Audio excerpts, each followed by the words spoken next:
strength. I remember Aimee. I mean, I was thinking about it earlier today and thinking we had a cast of 29 and an orchestra of 24. And we had Jimmy Dale doing the orchestrations and Alan Lund directing. I mean, it was just, that's as high as you can get, as far as I'm concerned. Yeah, you said it.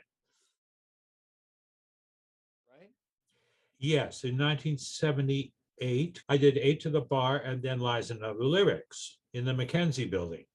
You And did them both. yes, Right. But of course, What- 8 to the Bar was Joey Miller's music, I but did- you were MD. I was MDing the 8 to the Bar and Right. and also my own show. And then in 79, then in 79, I and Janelle Hutchison wrote a show called The Family Way. Right. And so that was produced again in the Mackenzie building with, again, I musical directed and played the show, and also 8 to the Bar for the second year. Yeah. And that's how I got to know Bob, from his doing all those things. Because I was there playing Edward VIII in Windsor, David Warwick's show in 78, Oh, and then yes. back to do On a Summer's Night in 79, playing Demetrius in the version of Midsummer Night's Dream. Yeah. And I got to really admire this guy who's sitting next to me. Oh, thank you. And by that time I had, yes, my very first play, which was a one-man show about Winston Churchill, using mostly his words, was running in the same summer in 79. Yes. And after winning a couple of awards, and Well deserved, I will say. oh, thank you, thank you.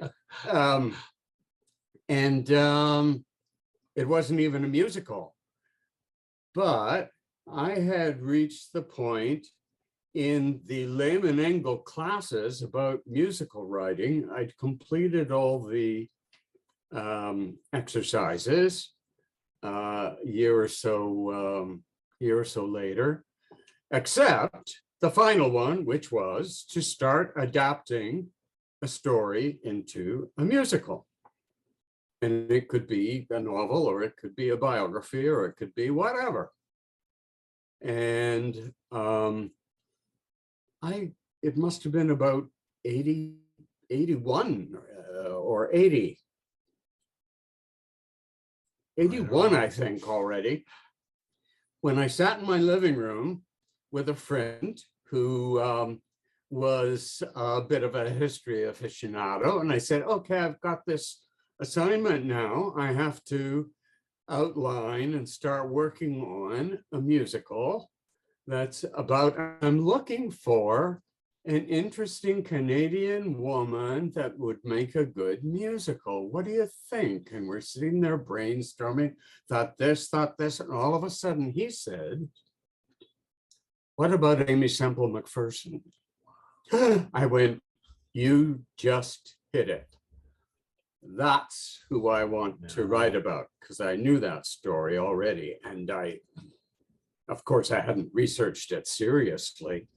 So I started digging in right then. And did you take the Lehman Engel classes too? Oh, yes. Sure. Yeah. And I can't remember whether we were in them at the same time. I can't remember. I don't remember, but I knew Bob because of the Charlottetown work. And once it started looking like it might have some legs, I contacted him and I said, would you consider writing this with me? Because I love your work, and I think we could do something together. And to my amazement, me working on my first musical and him being a veteran of so many, he said yes. So Best thereby decision. hangs the tale. a best decision I ever made. It was a joy to work on it, honest to God. True collaboration, that it was wonderful. Because it won the Eric Harvey Award that year. And that was a newly funded award that only lasted a few years. And the funding was for a workshop. It did indeed have a workshop. And we did the workshop with 13 or 14 actors and a piano. And it was a busy time for them all, but it was super. And I remember a lot of people came to see the final run through, sitting on the floor in the rehearsal hall. I do not remember how we solved all the limitations, but it got done. I don't remember huge alterations, but I know that there were many, many useful small ones after that, and that and Alan got inspired by it to add some things and suggest some things. So I know that the news girls who helped to change the scenery and introduce things and so on, they were totally an Alan Lund invention. And I was a little iffy about them, but they I think they came up after that workshop. Then we found ourselves sitting down across the table, or I found myself, you again were busy. I found myself sitting across the table from high-powered lawyers in marble offices. Oh, I was, yes. You were there for one of those, I Yes, think, they were like the sessions. 52nd floor of the Bank of Montreal building at Bay and Terrifying negotiations. Bay and King. Oh, yes, Yeah. I remember we had it, and there was like maybe, I don't know, 40 pages or something of this contract. We had to initial every page. Yeah, it it was pretty wild. Holding the, if we had agreed to everything that was being asked for, it would have changed the course of Playwrights Guild contracts for the next 100 years. So, but we held the line, and I think we ended up with something that was fairly standard. Well, I mean, I can't comment much on that because I didn't play rehearsals. I was just the composer and would hang out with Jimmy Dale, the orchestrator, and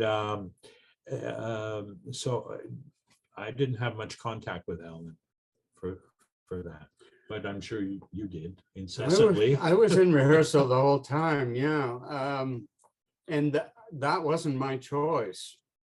I would have been much happier to go away for a few days and then come back and see a sequence run and make some suggestions and so on. But I'm not quite sure why Alan was so determined to have me there all the time. I think there was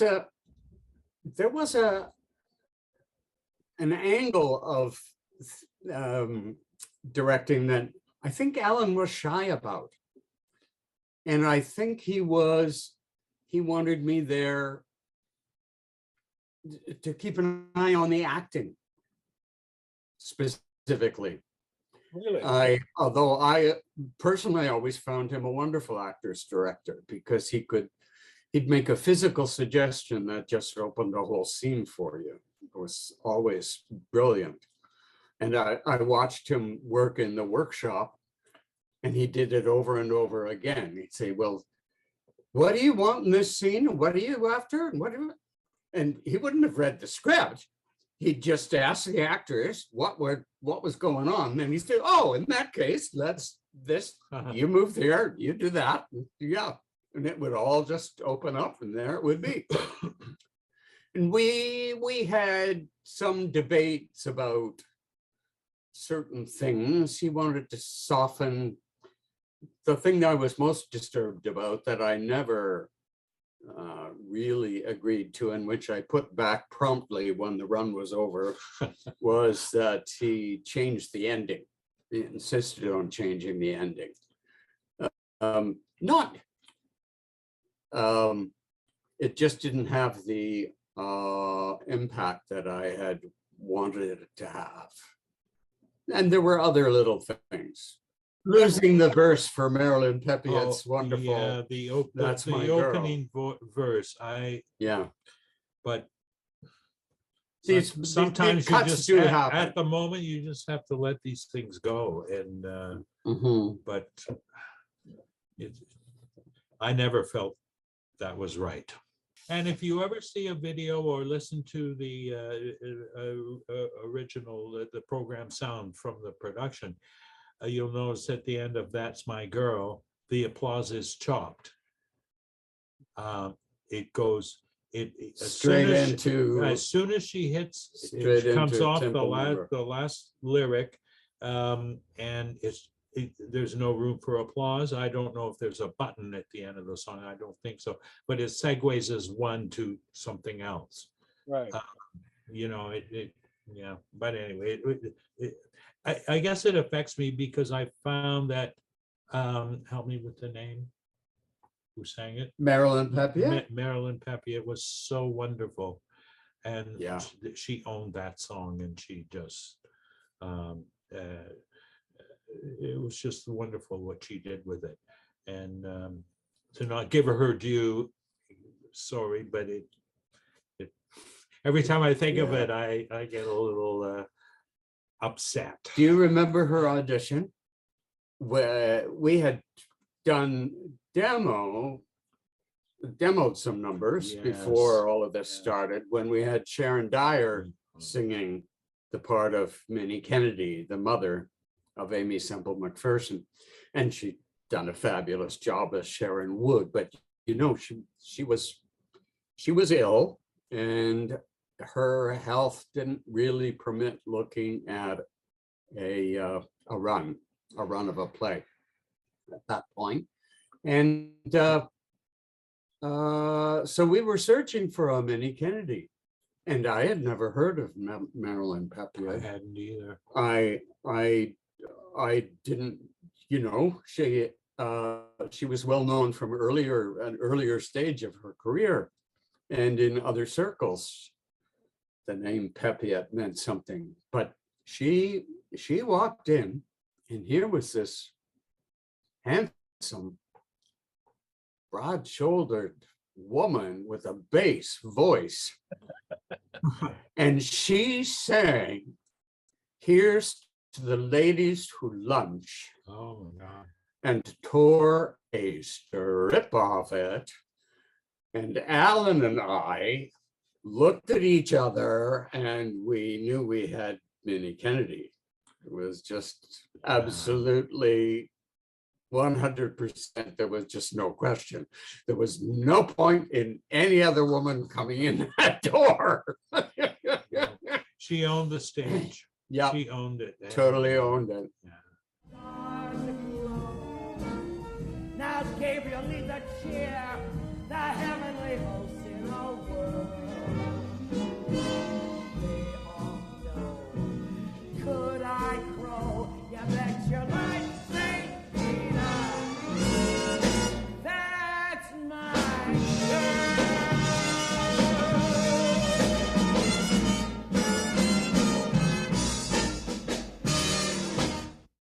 The two of us would sit and talk about what a song was about, where it came up in the story, what needed to happen in the song, where it needed to go to. But I always tried to talk him into writing the music first, and we'd have the final, like the hook or the final punchline at the end, because I loved to fit the words to his music and try to be exact. Whereas if I was just writing doggerel person counting on him to, it was different, you know, it didn't feel as organic to me to go at it that way. And that's why when I said earlier about the wonderful collaboration, I mean, it's just the back and forth. You change, I change this, you change that. It was wonderful.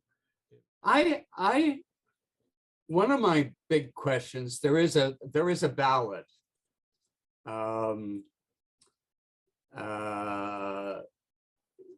Aimee's most powerful emotional song. When There Was a Man. When There Was a Man. Yes, Yeah. exactly. Yeah. And I want to look for a way. I think at the moment, it only comes up at the end of Act 1. And I believe that that should be a reprise and that it really needs to come up in the early scenes. You have the opening song, which is called Thank God for That. I think it's suitable. But somewhere between there and the arrival of Minnie Kennedy on the scene, I think Once There Was a Man needs to come in, and it needs to be her daughter who occasions that, needing to know about her father. Because in essence, it's the want song, except it's the want song that she doesn't understand is the want song.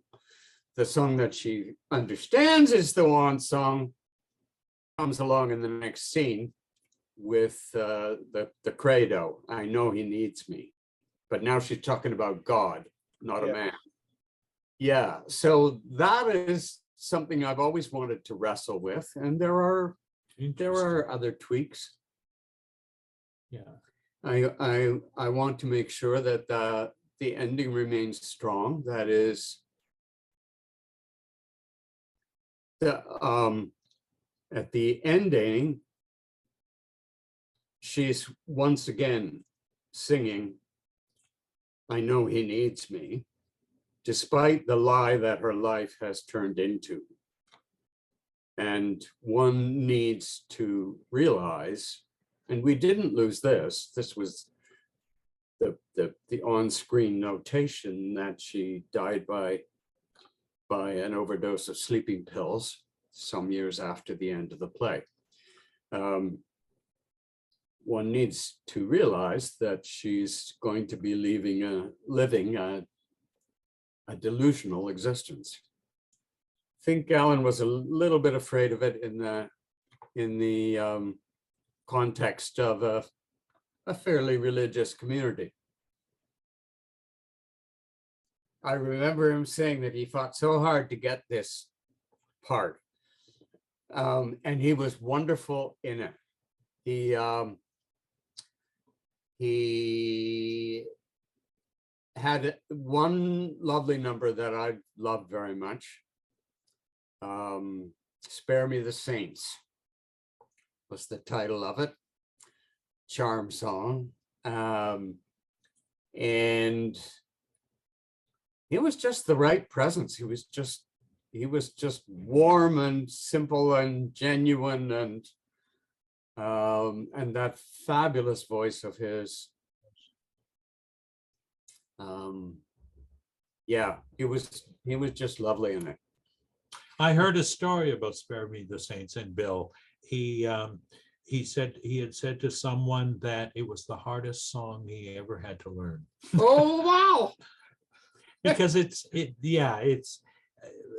just the intervals that he has to sing, you know, which are, you know, maybe I can't remember, maybe major sevenths, and he has to drop it or find them, and rhythmically it was a little bit and some key changes, you know. I never knew that. Yeah, I can't remember who told me that. Maida, we had a heck of a search, because when I was writing the show, I had in mind Sherry Flatt as my Aimee. But Sherry, by the time we were doing the workshop, Sherry already had received an offer from the Stratford Festival to play 2 leads with Len Cariou in that season, and that was pretty hard to say no to. So we were on a terrible search for an Aimee who would feel right in the role. And we saw a lot of ladies and saw some really interesting auditions. And finally, Alan gave up and said, I can't, you know, there's women here that I would love to write a musical for, but none of them fit the one you've written. I said, yeah, I know. He said, you keep going, Patrick, and let me know who you finally find. I don't remember if you were, how much of this you were in on, not a lot. I might have been, but my memory is. Yeah. Anyway, I saw several more people. And then Maida Rogerson walked in. Well, one of my concerns with the part of Aimee was just something about the poise of the character that I thought was necessary to make it work. And nobody was quite capturing that, or if they were capturing it, they couldn't sing it. So Maida walked in and she had that. She had the poise of a lady, the presence of a lady, and yet she was down to earth and genuine. And she could carry the tunes. And I contacted Alan and I said, I think we found her. And so, and then, only then did I discover that she was an island girl.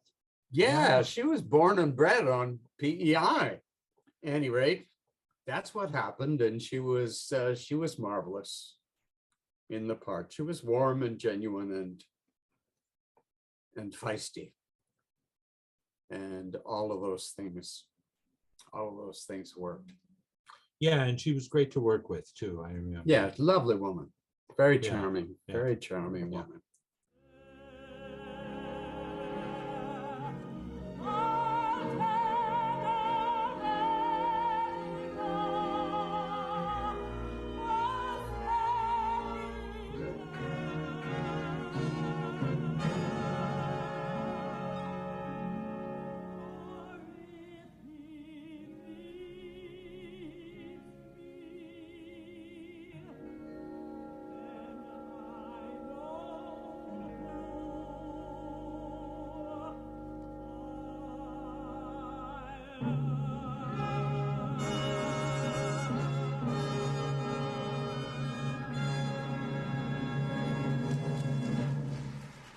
Well, we were writing, we were in those days still writing what now are old-fashioned musicals, but they can be done differently. But it's a matter of both the playwriting structure and the style of music. They want to be reinterpreted. I mentioned that, well, we had a cast of 29, Yes. 24 in the orchestra, but in workshop, we had 13, 14 actors and a piano. I loved that version. That was, for me, the play. And everybody changing parts like mad and so on. Yeah. And I think that there's a radically different way of presenting essentially the same material that would, it does not by any means have to be done to that scale in that way. It's not necessary. Well, musically, I mean, from what I've seen, I haven't seen a lot of live theater in the last while. But or live musicals. But from what I've seen on, on online or on TV, is that it's all now so glamorous and very quickly paced, and it's I don't know, it's the story I want, and I'm not sure that it is. I'm not sure how important that is anymore. I got you. It's because I always feel, well, okay, an audience. I read in a book once that the most important people in the theater is the audience, and that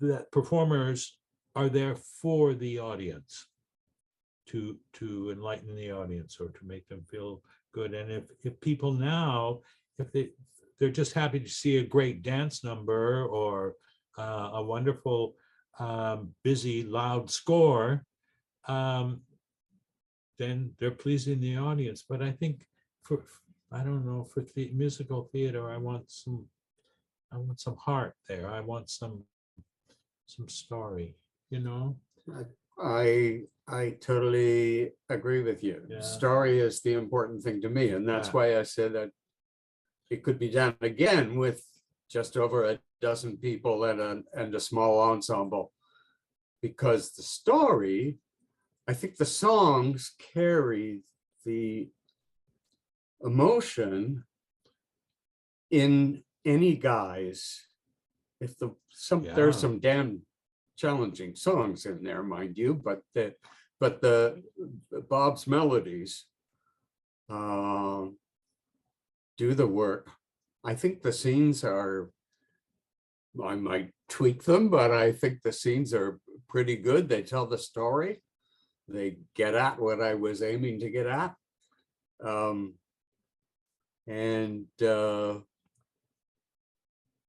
And I think a different approach could work really nicely. It'd be lovely to work with the director who wanted to play around with it and find transitions that didn't involve tap dancing. Yeah. Leggy news girls. Opening night to me was absolutely wonderful. I came out of the theater just in seventh heaven. And also, I have to say, working with Jimmy Dale, and he had a wonderful way to work. And I remember I used to hang out with him a lot, and we'd go for lunch, we'd just, drinks, whatever. And so one day he said to me, I guess you think I'm not working on the show. He said, I am. And he would just go to rehearsals, sit halfway up the seating, and just listen and watch and so on and so forth. And then he said, but then at that lunch, he said, come back to my hotel with me and I'll show you what I'm ready to do something. He had his orchestra sheets with all the instruments listed. He said, okay, I'm going to do this tune today. He started at the flutes at the top, and he looked at my lead sheets basically, and just would write, turn the page and write a little more flute, and turn the page back. Then he'd do perhaps the oboe, and he'd write that. He had it all orchestrated in his head first before, and it was just wonderful. It was wonderful. Well, I Patrick. remember that opening night too. It was utterly terrifying to me. There were millions of dollars had been spent on everything to do with a production that I started. That, you know, that I had no precedent for that. That had never happened to me before. And they had given me a complimentary seat, and it was dead center in the center of the house. And I don't know if you remember how the Confederation Center used to be laid out, but it was this long, long, long continuous aisle with no aisle until the very end. At each side. At each end, nothing in between. And all my relatives had been invited, and they all had tickets in that row. And I thought, how the hell am I ever going to get through this? I went to the theater bar in the, what was it called? No, never mind. I went to the theater bar. I ordered a tumbler of scotch full to the brim. I chug-a-lugged it, and that's how I got through opening night. Oh my God. It was a crazy experience.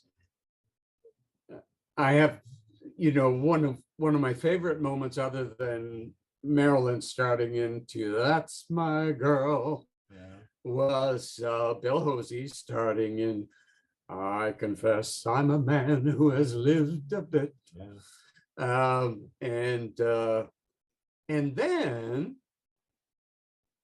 do you remember in the Sun newspaper an eccentric reviewer named Mackenzie Porter? Yes. I'm sure you remember him.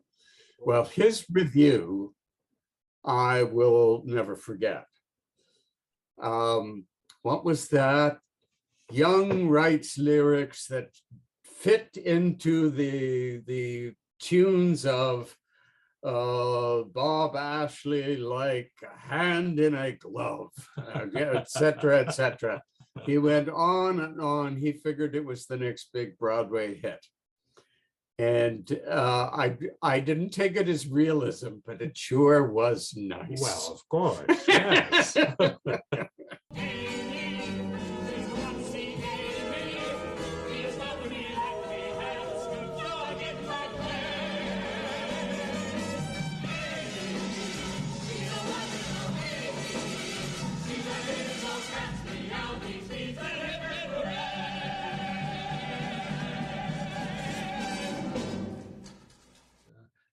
The whole experience of having it produced on that scale was one of the highlights of my career, really.